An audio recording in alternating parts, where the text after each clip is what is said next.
तो चलिए जी, last class में हमारा एक एग्जाम्पल रह गया था, उसे भी देख लेते हैं यहाँ से। तो क्या है इस एग्जाम्पल में, तो इस एग्जाम्पल को स्टार्ट करने से पहले एक बार हम लास्ट क्लास पे आते हैं। लास्ट क्लास में हमने एक कॉन्सेप्ट देखा था जहाँ पर ए की फंक्शनल करेंसी रुपये थी और बी की फंक्शनल करेंसी भी रुपये थी। ए जो था वो बी को गुड सेल कर रहा था और बी जो है वो ए को डॉलर्स में पैसे पे कर रहा था।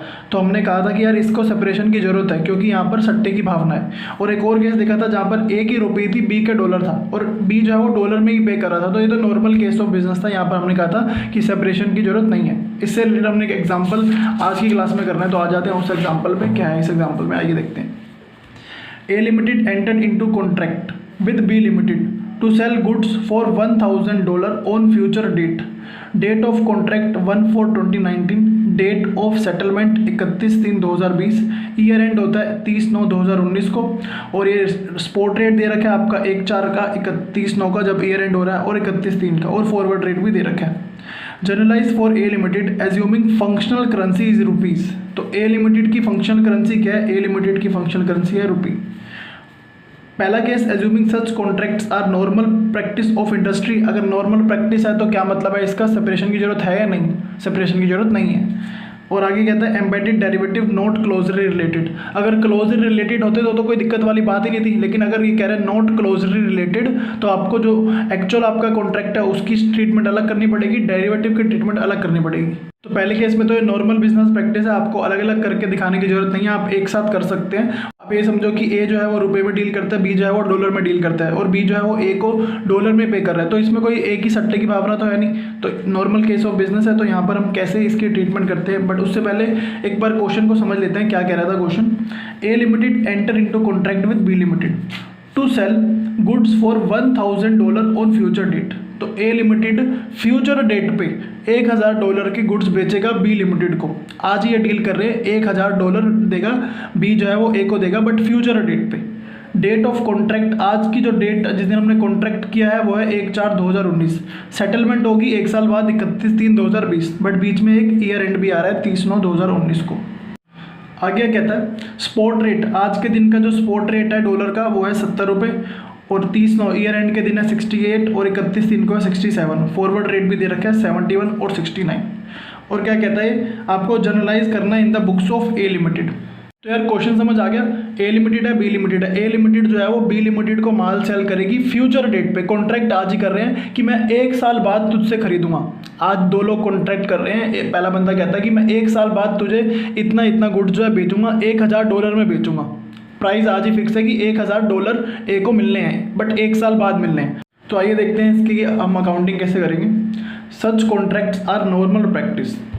ठीक है, नॉर्मल प्रैक्टिस हमने बात कर ली है, इसमें तो सेपरेशन की जरूरत ही नहीं है। अगर नॉर्मल प्रैक्टिस है, केस 2 याद है आपको, एक ए था और एक बी था, जहाँ पर ए जो है डॉलर रुपये में था और बी की फंक्शनल करेंसी डॉलर थी, और बी जो है वो ए को डॉलर में पे करता था। तो हम कहते थे कि इसमें सेपरेशन की जरूरत नहीं है क्योंकि यहाँ पर ये नॉर्मल बिजनेस प्रैक्टिस कर रहे हैं, तो हम इसकी एक साथ अकाउंटिंग करेंगे। अच्छा, दूसरी बात आती है, ये जो कॉन्ट्रैक्ट है ये एग्जीक्यूटरी कॉन्ट्रैक्ट है। पहले मैं आपको दिखाता हूँ कि एग्जीक्यूटरी कॉन्ट्रैक्ट में हमने क्या किया था। तो इसमें था कि these contracts are in nature of execution by way of delivery of goods और सर्विसेज टू अदर पार्टी। ये क्या कहना चाह रहा है, ऐसा कॉन्ट्रैक्ट, एग्जीक्यूटरी कॉन्ट्रैक्ट क्या होता है, these contracts are in nature of execution. Execution मतलब ऐसे कॉन्ट्रैक्ट जिनका सेटलमेंट डेट पे किया जाएगा और फिजिकल डिलीवरी भी होगी, बट आज नहीं होगी, फ्यूचर डेट की बात कर रहे हैं हम कि फ्यूचर डेट पे हम वाली डील करने वाले हैं। देखो ना, हम बोल ही कह रहे हैं कि एग्जीक्यूशन होगा इसका by way of delivery of goods and services to other party, लेकिन कब होगा, जब भी आपकी सेटलमेंट डेट आएगी उस दिन इस कॉन्ट्रैक्ट का सेटलमेंट हो जाएगा। आज वाले केस में हम क्या बोल रहे हैं, यही तो बोल रहे हैं कि ए जो है वो बी को सेल करेगा फ्यूचर डेट पे और बी को है वो डिलीवरी लेनी पड़ेगी गुड्स की। तो यही तो हुआ एग्जीक्यूटरी कॉन्ट्रैक्ट। बात एक आती है कि एग्जीक्यूटरी होने के लिए, एग्जीक्यूटरी कॉन्ट्रैक्ट होने के लिए क्या आपको पैसों का लेन देन होना जरूरी है क्या? ऐसा कोई ज़रूरी नहीं है। आप तो एक बात तो ये समझ आती है कि ये एग्जीक्यूटरी कॉन्ट्रैक्ट है जिसमें आप, तो ये ऐसा कॉन्ट्रैक्ट होता है जिसमें फ्यूचर डेट पर आपकी सेल या परचेज होती है। तो यहाँ पर आपको इसको अलग अलग करके कोई फ़ायदा नहीं है, इसकी अकाउंटिंग एक साथ की जा सकती है। अब इसकी अकाउंटिंग देखते हैं होगी क्या। 1/4/2019 को आज के दिन कोई लेन देन हुआ है क्या? आज के दिन कुछ हुआ है? आज तो सिर्फ और सिर्फ कॉन्ट्रैक्ट हुआ है, तो आज के दिन कोई एंट्री नहीं होगी इसमें। 30/9 को जिस दिन ईयर एंड हो रहा था उस दिन कोई एंट्री होगी क्या? उस दिन भी कोई एंट्री नहीं होगी। अब आती है डेट 31/3, जिस दिन इनका ट्रांजैक्शन हो रही है।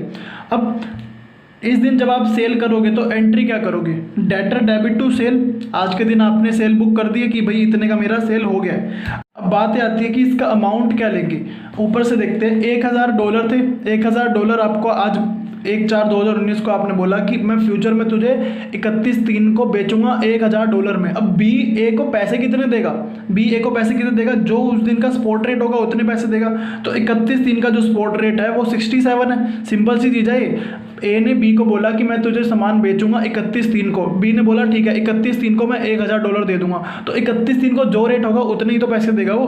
तो 67 के हिसाब से ए को तो डॉलर मिल जाएंगे, लेकिन ए को एक्चुअल में पैसा कितना मिलेगा, 67 के हिसाब से वो कन्वर्ट करवाएगा। तो 67 × 1000 67,000 मिलेगा। अब अच्छा ये स्पॉट रेट क्यों लेते हैं, लॉजिक तो समझ आ गया। एक्चुअल में ये बात कहाँ लिखी गई है, इंड AS 21 में लिखी हुई है। अच्छा, अगर किसी को इस बात से तकलीफ हो रही है कि यहाँ पर एंट्री क्यों नहीं की गई, नो एंट्री, हमने ये वाली चीज़ पहले भी देख चुके हैं जब हम एग्जीक्यूटरी कॉन्ट्रैक्ट पढ़ रहे थे। वहाँ पर हमने एक केस देखा था कि if contract is not cancelled. यहाँ पर क्या था कि इसमें दूसरा केस भी लिया था हमने, contract will be settle bye way of delivery. इसमें 3 केस आते थे। पहले में आपका था कि भाई contract will be settle bye way of delivery of goods and services, फिर आता नेट सेटल, फिर हो सकता था कि नेट सेटल हो जाए या डिलीवरी हो जाए। अब इसमें से एक केस है जिसमें आपका आता था contract will be settled bye way of delivery, तो डिलीवरी से ये सेटल होगा। और उसमें भी 2 केस थे आपके, अगर मैं आपको अच्छे से दिखाऊं, यहाँ पर आपने डिलीवरी लेनी है, बट आपने इसमें देखना पड़ता था कि आपने इसको ओन कंजम्पशन के लिए या क्विक रीसेलिंग के लिए लिए। ओन कंजम्पशन के लिए भी ले सकते हो, क्विक रीसेलिंग के लिए भी ले सकते हो, बट दोनों का ट्रीटमेंट अलग अलग होता है। अगर आपने क्विक रीसेलिंग के लिए लिया है तो इसका ट्रीटमेंट अलग है, लेकिन आपने इसको ओन कंजम्पशन के लिए तो ट्रीटमेंट अलग है। इसमें एग्जांपल के तौर पे मैं ये समझता हूँ कि इन्होंने फॉर ओन कंजम्पशन के लिए लिया है, जो कि यहाँ पर हमने एक केस तो था कि क्विक रीसेलिंग की ट्रीटमेंट अलग होती है, बट आप ओन कंजम्पशन बोलते हो कि मतलब आपका धंधा है उस चीज़ का, तो अगर आपका बिजनेस है तो इसकी ट्रीटमेंट अलग होती थी। और इसमें भी हमने देखा था एक केस ताकि डिस्प्यूट हो जाता था तो आप सामने वाली पार्टी से यहाँ पर कुछ अकाउंटिंग में चेंज कर देते थे। बट हमारा मुद्दा ये नहीं, हमारा मुद्दा ये है कि अगर इन्होंने ओन कंजम्पशन के लिए लिया है और नॉर्मल सब चल रहा है, और नॉर्मल चल रहा है तो आप क्या करते थे, यहाँ पर एडवांस अगर दिया है तो ठीक है, नहीं तो कोई एंट्री नहीं, यहाँ पर कोई एंट्री नहीं, यहाँ पर कोई एंट्री नहीं। जब आपने डेट ऑफ सेटलमेंट है तब जाके आपने एंट्री करी कि आपने आज परचेज करा है। अब यहाँ पर क्या था, क्वेश्चन में क्या था देखें एक बार कि 10,000 आपने मार्कर खरीदने थे 20 रुपये के हिसाब से 6 महीने बाद, और 10% एडवांस दिया। अगर मैं कह रहा हूँ 10% एडवांस भी नहीं दिया, सिर्फ आपने कॉन्ट्रैक्ट कर लिया कि 10,000 मार्कर खरीदोगे 20 रुपये के हिसाब से 6 महीने बाद, तो क्या एंट्री करोगे, purchases debit to bank. Advance तो अब आएगा नहीं यहाँ पर, अगर एडवांस नहीं है तो purchases debit to bank entry करके खत्म। नॉर्मल जैसे आप ट्रीटमेंट करते हो नॉर्मल बिल्कुल वैसे ही होना है। और यहाँ पर भी क्या है, यहाँ पर भी फॉर ओन कंजम्पशन है, यहाँ पर भी कोई अलग बात नहीं है, नॉर्मल कंजम्पशन के लिए लिया हमने ये। तो क्या एंट्री होगी यहाँ पर, डेटर डेबिट टू सेल, यहाँ पर नहीं होगी, यहाँ पर नहीं होगी, और यहाँ पर एंट्री होगी। अब इसके केस बी पे आते हैं। केस बी क्या कहता है, embedded derivative not closely related. Embedded derivative का मतलब क्या है, इसमें एक होस्ट कॉन्ट्रैक्ट भी होगा, डेरिवेटिव भी होगा, दोनों को अलग अलग ट्रीटमेंट करना है आपको। तो आइए देखते हैं कि इसका आपने ट्रीटमेंट कैसे करना है। तो such contract is to be separated, पहली चीज़ तो ये आती है, ठीक है। अब इसमें सेवा भाव से यहाँ पर लिखा हुआ है, पेपर में नहीं लिख के आना, क्या होता है कॉन्ट्रैक्ट तो समझ आ गया हमें कि क्या कॉन्ट्रैक्ट हुआ है, बट यहाँ पर हम बोल रहे हैं कि एम्बेडेड डेरिवेटिव है। एम्बेडेड डेरिवेटिव मतलब यहाँ पर सट्टे की भावना है। अब सट्टे की भावना कैसे है वो बात करते हैं। अब है contract to sell good is host contract, these are to be sold on 31/3/2020। Simple सी चीज़ है। So wait till 31/3/2020, it is executory for host contract. तो अब हमने 2 में बांट दिया इसको, एक होस्ट कॉन्ट्रैक्ट में, एक डेरिवेटिव में। अगर मैं सिर्फ और सिर्फ होस्ट कॉन्ट्रैक्ट की बात करूँ तो सेम ट्रीटमेंट होगी जैसे अभी हम पीछे करके आए हैं। इससे फर्स्ट वाले केस में हमने जो करा है सेम एज इट इज़ यही करेंगे, बट सिर्फ होस्ट के लिए। डेरिवेटिव की जो ट्रीटमेंट रहेगी वो अलग रहेगी, बट अगर मैं सिर्फ होस्ट की बात करूँ तो होस्ट वाला कॉन्ट्रैक्ट तो आपका एग्जीक्यूटरी था ना, क्योंकि सेटलमेंट तो इसकी फ्यूचर डेट पे होनी है, तो इसमें तो कोई तकलीफ वाली बात नहीं है कि इसमें क्या एंट्री करनी है। अब एक और चीज़ है इसमें, ए लिमिटेड ने $1000 खरीदे on 1/4/2019, he is speculating on forex prices. ये बात को अभी समझना जरूरी है। अब ये बात कैसे समझ आएगी, इसको हम एक चार्ट के थ्रू समझते हैं। तो क्या होता है कि ए लिमिटेड है, एक बी लिमिटेड है। ए लिमिटेड की फंक्शनल करेंसी है रुपये, आज का तारीख है 1/4/2019, आज के दिन कॉन्ट्रैक्ट हुआ है ए और बीच में कि ए जो है बी को माल बेचेगा ऑन 31/3/2020 फ्यूचर डेट पे, और कितने का बेचेगा, $1000 का बेचेगा। ए की जो फंक्शनल करेंसी है वो रुपये है। तो ए ने जब ये कॉन्ट्रैक्ट किया होगा तो क्या सोचा होगा कि 31/3/2020 को मुझे क्या पैसे मिलने वाले हैं, क्योंकि इसको चेक तो करना पड़ेगा इसको पड़ता खाता या नहीं खाता। आज मैं 1/4/2019 को कॉन्ट्रैक्ट कर रहा हूँ किसी से कि आपको मैं 31/3/2020 को $1000 में ये सामान बेचूंगा, तो मुझे उस दिन का फॉरवर्ड रेट तो देखना ही पड़ेगा ना कि मुझे पड़ता खाता है या नहीं खाता। अब इस केस में ए ने जो बी को माल बेचा है, ए क्या देखेगा, फॉरवर्ड रेट देखेगा। 1/4/2019 को 31/3/2020 का फॉरवर्ड रेट क्या है बैंक के हिसाब से 71। तो मतलब ए क्या एक्सपेक्ट करता है कि 31/3/2020 को 71 रुपीज़ के हिसाब से उसको 71,000 रुपीज़ मिल जाएंगे। 71 इंटू 1000, 71 इंटू 1000। तो ए ने जब बी के साथ कॉन्ट्रैक्ट किया होगा तो आज ही वैल्यू चेक कर ली होगी कि उसको फ्यूचर में क्या मिलने वाला है, और ये भी चेक कर लिया होगी उसको पड़ता खाएगा या नहीं खाएगा। तो मान लेते हैं कि ए को पड़ता खाता था, इसलिए उसने उसके साथ कॉन्ट्रैक्ट कर लिया है। तो कितने में कॉन्ट्रैक्ट करा है, $1000 में कॉन्ट्रैक्ट करा है, और $1000 का फॉरवर्ड रेट 71 है। मतलब ए इज एक्सपेक्टिंग कि उसको 71 रुपीज़ मिलेंगे पर डॉलर। अभी तो नहीं पता ना हमें कि 31/3/2020 को क्या रेट होगा डॉलर का, तो आज के दिन तो हमें पता नहीं है। तो आज के दिन तो हमें फॉरवर्ड रेट देखना पड़ेगा। तो आज के दिन का जो फॉरवर्ड रेट है, फॉरवर्ड रेट किस दिन का, 31/3/2020 का जो फॉरवर्ड रेट है वो है 71 रुपीज़। तो ए की ये एक्सपेक्टेशन है कि उसको 71 मिलेंगे, कंफर्म नहीं है, एक्सपेक्टेशन है, बट हाँ $1000 मिलेंगे ये पक्का है। अब आगे बात आते हैं, मान लेते हैं कि ए ने जो है कॉन्ट्रैक्ट कर लिया, सेल बुक कर दी। अब ए ने सोचा कि यार हो सकता है 31/3/2020 को ये 67 का हो जाए या फिर 73 का भी हो सकता है, मतलब नुकसान भी हो सकता है, फ़ायदा भी हो सकता है। तो ए ने क्या किया, ये जो $1000 है मिलने कब थे, ये $1000 मिलेंगे तो 31/3 को, और हमें स्टार्टिंग में ही बोला गया था कि ये एम्बेडेड डेरिवेटिव है, ये क्लोजली रिलेटेड नहीं है। याद करो पहले वाला केस था, ए की फंक्शन करेंसी भी रुपए थी, बी की फंक्शन करेंसी भी रुपए थी, जिसमें बी ए को डॉलर में पे कर रहा था। कहीं ना कहीं ये वैसे उससे आप रिलेट कर सकते हो इसको, बट इसमें बात ये आ रही है कि ये नॉट क्लोजली रिलेटेड है। नॉट क्लोजली रिलेटेड मतलब आपको इसको सेपरेट करना पड़ेगा, होस्ट कॉन्ट्रैक्ट को सेपरेट करना पड़ेगा, डेरिवेटिव कॉन्ट्रैक्ट को सेपरेट करना पड़ेगा। अब इसमें हो रहा क्या था कि ए ने बी को गुड्स बेचा और बी जो है वो ए को पेमेंट करेगा $1000 की, और ये डील डन हो चुकी है। ए को पैसे मिलेंगे $1000 और 31/3/2020, ये तो पक्का हो गया है। अब आगे ये बात आती है, तो अगर आप इसको डेरिवेटिव की भावना से देखें तो आपको ए को $1000 मिलने वाले हैं 31/3/2020 को। ए जो है इसमें स्पेक्यूलेट कर रहा है, वो कैसे, ए ने एक तरह से ये जो $1000 है 31/3/2020 के खरीद लिए हैं। तो ए ने 71 पे इसकी बुकिंग करी है। जैसे याद है फॉरवर्ड में नहीं होता था, फ्यूचर फॉरवर्ड हम पढ़ते थे, तो फॉरवर्ड में क्या होता था कि फ्यूचर डेट पे आपको डिलीवरी लेनी ही पड़ती थी। तो यहाँ पर भी तो ऐसा ही हो रहा है कि फ्यूचर डेट पे आपको डिलीवरी लेनी ही पड़ेगी। आज के दिन ए ने इसको कितने में बुक करा था, $1000 को 71। ए वाज एक्सपेक्टिंग कि उसको $71 मिलेंगे, तो ए ने क्या सोचा, 31/3 को $71 मिल रहे हैं। तो इसमें साफ साफ नजर आता है कि ए की जो है इसमें सट्टे की भावना है, इसलिए हमने डेरिवेटिव के पार्ट को इसमें अलग किया है। और अच्छा, इसमें डेरिवेटिव की अकाउंटिंग कैसे करेंगे, आप 31/9/2019 को जब ईयर एंड होता है उसमें उस दिन कितनी हो गई रेट इसका 69। आपने बुकिंग कितने में करी है कि 71 आपको मिलने हैं 31/3/2020 को, बट 30/9 को 69 रेट हो गया, $2 कम हो गया, आपको इसको बुक करना पड़ेगा थ्रू P&L। अभी देखेंगे अकाउंटिंग कैसे होती है इसकी, साथ ही साथ 31/3 को भी हम इसकी ट्रीटमेंट करेंगे। आइए देखते हैं कि अकाउंटिंग कैसे करेंगे, उससे बहुत अच्छी क्लैरिटी हो जाएगी। आइए देखें क्या है इसमें। तो हमने ये पढ़ लिया था, अब हम आगे थे जनरल पे। तो जो पहली डेट आती है वो है 1/4/2019। अब पहले हम होस्ट कॉन्ट्रैक्ट की बात कर लेते हैं कि होस्ट कॉन्ट्रैक्ट में क्या एंट्री होगी। होस्ट कॉन्ट्रैक्ट की बात हमने करी थी कि एग्जीक्यूटरी कॉन्ट्रैक्ट है, तो अगर ये एग्जीक्यूटरी कॉन्ट्रैक्ट है तो इसमें एंट्री क्या होती है, जिस दिन सेटलमेंट हो रही है उसी दिन एंट्री होती है। तो 1/4 को कोई एंट्री नहीं, 30/9 को कोई एंट्री नहीं, जिस दिन सेटलमेंट हो रही है उसी दिन आप एंट्री करते थे। अभी हमने फर्स्ट केस में भी देखा था कि वहाँ एग्जीक्यूटरी कॉन्ट्रैक्ट था, तो आप कैसे उसकी ट्रीटमेंट करते थे।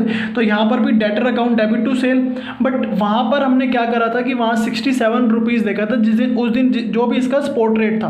बट यहाँ पर हमने क्या करना है, आपको इसमें जो सेल दिखानी है वो उतने पे ही दिखानी है जितना आपने सोचा था। तो जो पहले दिन आपका जो आपने देखा था कि यार फॉरवर्ड रेट 31/3 को क्या है 71, तो 71 पे ही आप फिलहाल के लिए इसको दिखाएंगे, डेटा डेबिट टू सेल 71। अभी आगे देखते हैं, पूरा कॉन्सेप्ट तभी समझ आएगा। आगे क्या है इसमें डेरिवेटिव की बात। अच्छा, इसमें आगे बढ़ने से पहले एक बात तो क्लियर है कि यहाँ पर एंट्री तो ये होगी डेरिवेटिव डेबिट टू सेल, क्योंकि एग्जीक्यूटरी कॉन्ट्रैक्ट है, तो जिस दिन सेल होगी उसी दिन आप एंट्री करोगे। अब आगे बढ़ते हैं, डेरिवेटिव को समझते हैं। तो क्या है डेरिवेटिव में, पहला दिन 1/4/2019, आज के दिन आपने कॉन्ट्रैक्ट करा था, तो आज के दिन आपने सोचा था कि आपको 71 मिलेंगे, तो आज के दिन तो यहाँ पर कोई एंट्री आएगी नहीं। नेक्स्ट जो डेट आती है वो आती है आपकी 30/9/2019। 30/9/2019 को आप एक एंट्री करेंगे P&L debit to derivative liability. लेकिन क्यों, आप आज के दिन इसका अगर फॉरवर्ड रेट देखें तो वो फॉरवर्ड रेट है 69। साल के पहले दिन मतलब 1/4 को जिस दिन आपने कॉन्ट्रैक्ट करा था उस दिन फॉरवर्ड रेट क्या था 71, आज के दिन फॉरवर्ड रेट क्या है 69। तो आपने 1/4 को जब बुक करा था तो आपको था कि इस तारीख को आपको 71 मिलने हैं, लेकिन साल के आखिरी दिन जब आपने देखा कि आपको पता चला कि यार इस दिन तो मुझे 69 ही मिलने हैं। आपको याद है एग्जीक्यूटिव कॉन्ट्रैक्ट में भी आप ऐसा ही करते थे। जब हमने एक एग्जाम्पल भी देखा था, यहाँ पर मैं आपको दिखा देता हूँ क्या था इसमें कि आपने एग्जीक्यूटिव कॉन्ट्रैक्ट करा, परचेज करोगे आप, परचेज की बात कर रहा हूँ, सेल यहाँ पर हमारे केस में सेल की बात है। तो परचेज 10,000 मारकर परचेज करोगे 20 रुपये के हिसाब से 6 महीने के बाद, और 10% पेमेंट जो आपने एडवांस करी है। तो इसमें आप क्या ट्रीटमेंट करते थे, एक केस था जब आप इसको नेट सेटल करते थे तो इसमें था कि derivative asset debit to bank 20,000 आपने करा, क्योंकि एडवांस में पेमेंट करा तो आपको derivative asset debit to bank करना पड़ा। मान लेते हैं कि एडवांस में पेमेंट नहीं करा तो इस दिन पहले दिन जिस दिन आपने कॉन्ट्रैक्ट करा उस दिन तो कोई एंट्री होगी नहीं। अब साल का आखिरी दिन है, एट द एंड 31/3/2019 को ये जो मार्कर आपने 20 रुपये में बुक करा है, इस मार्कर का प्राइस कितना हो गया 27 रुपये। हालांकि अभी आपने इसको खरीदा नहीं है, परचेज की यहाँ पर आप बात कर रहे थे कि आप परचेज करोगे 20 रुपये में, लेकिन आपको तो पता चल गया ना यार मैंने तो 20 रुपये में बुक कर रखा है, आज के दिन इसका प्राइस 27 रुपये हो गया, तो एक तरह से आपको फायदा नहीं होगा 7 रुपये का। आपने तो 20 में बुकिंग कर रखी है ना कि आप सेटलमेंट डेट पे 20 रुपये में इसको खरीदोगे, लेकिन 31/3 साल का आखिरी दिन जो है उस दिन इसका जो आप रेट देखते हो वो है 27 रुपये। तो आप 7 रुपये जो इसका डिफरेंस है उसका फायदा बुक कर लेते हो derivative asset debit to P&L। तो यहाँ पर आपने इस एसेट को रीवैल्यू कर दिया। अब अगली डेट आती है आपकी सेटलमेंट डेट। सेटलमेंट डेट पर आपने देखा इसका प्राइस 29 रुपये हो गया, लेकिन आपने कितने में डील करी है 20 रुपये में। आप तो इसको 20 रुपये में खरीद सकते हो, लेकिन मार्केट प्राइस कितना है इसका 29 रुपये। तो आपको जो 2 रुपये है इसका 2 रुपये का और फायदा हो गया। तो क्या लिखोगे derivative asset debit to P&L, और लास्ट में आपने जब नेट सेटल कर दिया तो ये एंट्री करी। बट हमारे केस में नेट सेटल तो है नहीं, तो हम नीचे आ जाते हैं। तो नेट सेटल नहीं होगा तो क्या होगा, यहाँ पर इसको परचेज करना पड़ेगा। परचेज करेगा तो क्या एंट्री करेगा, stock debit to bank to derivative asset. तो ये ऐसा केस तो हम पहले भी कर चुके हैं। अब हमारे आज वाले केस में क्या है, इसका जस्ट अपोजिट है। हमने क्या करा है, सेल करा है। तो सेल करने पे क्या अपोजिट एंट्री होगी, वहाँ पर आपने 31/3 की वैल्यू देखी थी कि 27 रुपये होगी थी। यहाँ पर 30/9 की वैल्यू क्या है, 30/9 का इसका फॉरवर्ड रेट देखेंगे या स्पॉट रेट देखेंगे, फॉरवर्ड रेट देखेंगे, क्योंकि आज के दिन पैसे थोड़ी ना मिलने हैं आपको, पैसे तो 31/3 को मिलने हैं ना। तो आज के दिन का फॉरवर्ड रेट क्या है, आज के दिन का फॉरवर्ड रेट है 69 की, मतलब 69 रुपीज़ आपको मिलेंगे 31/3 को एज पर बैंक। तो आप आज के दिन क्या एंट्री करोगे, P&L debit to derivative liability. वहाँ क्या करा था आपने, derivative asset debit to P&L। यहाँ पर तो अपोजिट केस है ना, यहाँ पर आप सेल करने वाले हो। तो फ्यूचर डेट में आप कितने रुपए में सेल करोगे, 71 में सेल करोगे, लेकिन आज के दिन आपका प्राइस देख रहे हो तो आप कितने 69 हो गए। मतलब आपको फ्यूचर डेट पे मिलेंगे कितने 69। मतलब आपने सोचा तो था ना कि डेटर्स आप ये जो बेचोगे गुड्स आपको 71 मिलेंगे, लेकिन आप आज के दिन देख रहे हो तो आपको क्या एक्सपेक्टेशन हो रही है कि यार ये तो मेरे को 69 ही मिलने वाले, तो 2000 का घाटा आज ही बुक करना पड़ेगा। भाई आपने सेल तो कर दी $1000 की, लेकिन $1000 से एक्सपेक्ट भी तो करे होंगे ना आपने कि मेरे को 71 मिलेंगे। 71 मिलेंगे तभी तो आपने बोला कि 71 पे मुझे ये पड़ता खाता है। 71 पर आपको पड़ता खाता था, इसलिए आपने 31/3 को ऐसी वाली एंट्री करी। बट अभी मैं उस पर नहीं आता, बट यहाँ पर आता हूँ मैं कि आपने 31/9 जो जिस दिन हमारा ईयर एंड हो रहा है उस दिन आपको देखना पड़ेगा इसकी फॉरवर्ड रेट की वैल्यू कितनी है 69। तो आज के दिन आपको यहाँ पर आपका घाटा बुक करना पड़ेगा। जैसे वहाँ पर आपने मार्कर पे 7 रुपये का फायदा बुक करा था, भाई आपने खरीदना तो 20 रुपये में ही था वो, लेकिन आज के दिन जिस दिन ईयर एंड हो रहा है उस दिन आप ईयर एंड अगर बीच में आ रहा होता है तो ईयर एंड पे आप देखते तो हो ना कि आपका इसका कितना मार्केट में वैल्यू है, कि आपको खरीदना तो ये 20 रुपये में ही है, लेकिन आप मार्केट में वैल्यू तो देखोगे। उसी तरह से यहाँ पर आपने सोचा था, यहाँ पर पक्का नहीं किया था, यहाँ पर आपने $1000 तो पक्के कर लिए थे, लेकिन जो रेट सोचा था जिसपे आपको पड़ता खाता था वो था 71। बट यहाँ पर आके आपको पता चला कि ये तो 69 ही मिलने वाले हैं। तो आपको यहाँ पर आप जब इसको सट्टे की भावना से आप इसको ले रहे हो तो आपको यहाँ पर इसको P&L debit to derivative liability लिखना पड़ेगा। और लास्ट आखिरी दिन इसका क्या है, आखिरी दिन स्पॉट रेट देखो क्या है, अरे आखिरी इसी दिन का फॉरवर्ड रेट थोड़ी ना देगा। 31/3 को तो आपका सेटलमेंट डेट है ना, सेटलमेंट डेट के दिन का ही आपका फॉरवर्ड रेट थोड़ी ना हो सकता है। इस दिन आपको सेटलमेंट डेट के दिन स्पॉट रेट देखना पड़ेगा। तो स्पॉट रेट कितना है 67 है स्पॉट रेट। तो 67 जो है उतने रुपए आपको आज मिलने वाले हैं। तो 67 मिलेंगे आपको, आपने सोचा 71 था वो अलग बात है। तो आज के दिन एक और एंट्री करोगे आप P&L debit to derivative liability, 2000 का घाटा और बुक कर दोगे।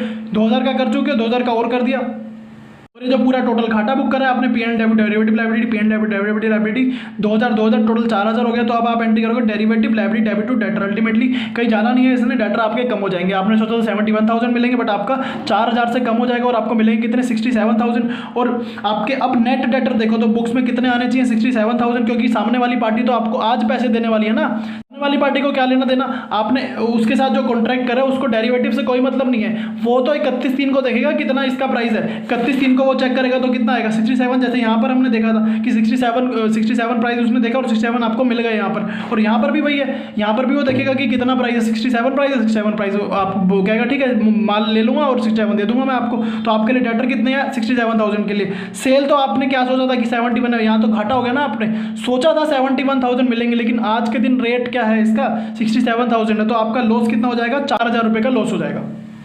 अब इसमें आप एक P&L देख लेते हैं कि P&L में कैसे आप इसको दिखाओगे। तो अगर पहले केस की बात करूं वहाँ तो कोई दिक्कत ही नहीं है, आपने debtor debit to sale entry करी थी, 67,000 यहाँ पर आपने दिखा दिया क्योंकि यहाँ पर नॉर्मल प्रैक्टिस थी आपकी, तो डॉलर की वजह से आपको घाटा हुआ, बट आप यहाँ पर कितना दिखाओगे 67,000 सेल, एक ही एंट्री करी थी आपने यहाँ पर 67,000 की सेल की, और यहाँ पर इतना ही आ जाएगा और यही बैलेंस शीट में आपका डेटर आ जाएगा। बट अगर मैं सेकंड केस की बात करूँ, यहाँ पर आपने सेल कितनी दिखाई थी 71, क्योंकि आपने सोचा था कि आपको 71 रुपीज़ के हिसाब से उतने मिलेंगे, लेकिन आखिरी में जाके पता चला कि आपका रेट जो 67 है, तो आपको कितने मिलने हैं 67। यहाँ पर आप सेल कितने की दिखाओगे 71,000 की, और लॉस ऑन डेरिवेटिव कितना दिखाओगे 4,000 की, क्योंकि आपने सट्टा लगा रखा था इसलिए आपको लॉस हुआ। आप चाहते तो इसको हेज भी कर सकते थे। जब आपको पता है कि $1,000 मिलने हैं फ्यूचर डेट पे और अनसर्टेनिटी है ऑब्वियसली, तो आप इसको हेज कर लेते ना, लेकिन आपने क्या हेज नहीं करा इसको, मतलब आपकी सट्टे की भावना थी यहाँ पर। तो बिकॉज ऑफ दैट कि आपको यहाँ पर 71,000 सेल दिखानी पड़ेगी और लॉस दिखाना पड़ेगा 4,000 का, और आपका अल्टीमेटली डेटर तो 67,000 का रहेगा, सामने वाली पार्टी तो आपको 67,000 ही देगी ना। उसको आपके डेरिवेटिव से क्या लेना देना, उसने तो देखना कि भाई उस दिन क्या रेट है, 31/3 को 67 स्पॉट रेट था, 67 के हिसाब से वो आपको पेमेंट कर देगी। ये तो एग्जांपल यहीं पर समाप्त होता है, बट इसमें एक और चीज़ मैं बताना चाहता हूँ। अगर यहाँ पर 67 की जगह 73 रेट हो जाए तो क्या आप करोगे, 67 की जगह अगर 73 हो जाए रेट, तो इसमें पहली चीज़ तो ये आएगी कि 71 पे आपने बुक करा था लेकिन 69 हो गया ईयर एंड पे, तो आपको ये 2 रुपये का घाटा तो दिखाना पड़ेगा, लेकिन बाद में आप 4 रुपये का फायदा दिखा सकते हो, क्योंकि 69 था और 73 हो गया तो 4 रुपये का फायदा हो गया। तो इसकी एंट्री कैसे रहेगी वो भी मैं आपको दिखा देता हूँ। तो P&L डेबिट डेरिवेटिव लायबिलिटी ये तो सेम रहेगी आपकी 2,000, और यहाँ पर आके आप ये वाली एंट्री नहीं करोगे क्योंकि अब तो आपका प्राइस गिरने के बजाय बढ़ गया है ना। तो यहाँ पर आप क्या एंट्री करोगे, derivative liability debit to profit and loss, ये वाला 2,000 तो रिवर्स हो जाएगा, और 2,000 का प्रॉफिट कितने से करोगे, टोटल 4,000 से। तो एंट्री क्या करोगे, derivative liability debit to profit and loss account आपका 4,000 से आ जाएगा। तो एक बात तो ये समझ आती है कि एक एंट्री हो जाएगी आपकी derivative liability debit to profit and loss account 4,000 रुपये से, और दूसरी चीज़ आपके 2,000 से डेटर भी बढ़ जाएंगे। तो यहाँ पर आपने अभी तो घाटा हो रहा था तो इसलिए वाली एंट्री करी थी, लेकिन अब क्या करोगे, debtor debit to derivative liability 2,000 से बढ़ जाएगी ये वाली चीज़ आपकी। अब बात आती है कि आज के दिन 73 रेट है, तो 73 के हिसाब से ही आपके डेटर मिलेंगे आपको, मतलब सामने वाली पार्टी जो आपको 73 के हिसाब से पैसे पे करेगी। उसके लिए तो आज 73 रेट है, तो आपके डेटर कितने के आएंगे यहाँ पर 73,000 के। आपने भी वैसे 73,000 दिखाए हैं, 71 आप दिखा चुके थे क्योंकि आपने वो एक्सपेक्ट करा था, तो ये वाली एंट्री तो सेम रहेगी। बट यहाँ पर आप एक और एंट्री कर दोगे, debtor debit to derivative liability 2,000 करके आप इसका 2,000 रुपये डेटर बढ़ा दिए, तो आपके डेटर कितने के हो गए 73,000 के, और सेल कितने की होगी, ये भी 73,000 की हो जाएगी, और आपका यहाँ पर लॉस नहीं आएगा, अब आपका प्रॉफिट आ जाएगा। प्रॉफिट कितने का आ जाएगा आपका 2,000 रुपये का।